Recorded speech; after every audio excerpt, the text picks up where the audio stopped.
I had just been captured by humans. The military immediately brought in 3 metal plates, each 100 meters tall, completely sealing me inside a cramped metal box. After cutting off all my perception of the outside world, they transported me to an underground base thousands of meters deep. Humans wanted to dissect me to obtain my advanced technology. However, what humans didn't expect was that my body was composed of countless nanobots. When the drill bit that had just been replaced was magnified 10,000 times, the nanobots could be clearly seen devouring it. Moreover, their reproduction rate was extremely fast.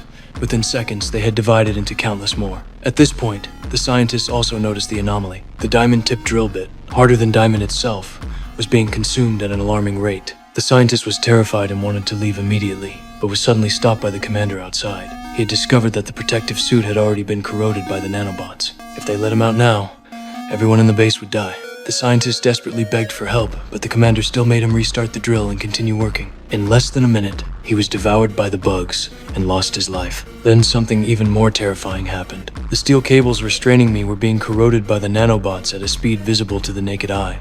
Even the reinforced bulletproof glass began showing strange cracks. Seeing things going badly, the commander directly activated the incineration button. Flames of tens of thousands of degrees instantly shot out, but when the smoke cleared, I remained completely unharmed. I raised both hands, and under the commander's astonished gaze, my body disintegrated into countless nanobots and began launching an attack on the humans. The commander was so frightened he turned to flee. Open the door! Open the door! This facility has been sealed.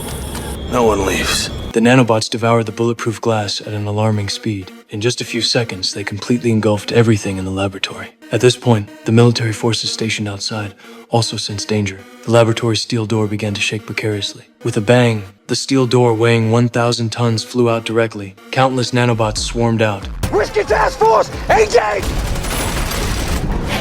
Then something bizarre happened under the bombardment of the military's artillery shells. The nanobots didn't decrease in number. Instead, they treated the shells as nutrients and divided into even more nanobots. Seeing this, the soldiers immediately fled for their lives, but it was already too late. The nanobots devoured the entire army at extreme speed. However, it wasn't over yet. The nanobots rapidly spread to the surrounding area. A truck driver hadn't even seen what it was before being overtaken by the nanobots behind him, then completely devoured. Wherever the nanobots went, everything was consumed completely. As the number of nanobots grew larger and larger, the speed of consumption became faster and faster. The massive World Cup stadium also rapidly disappeared. Even more terrifying was that the nanobots kept advancing toward densely populated human cities.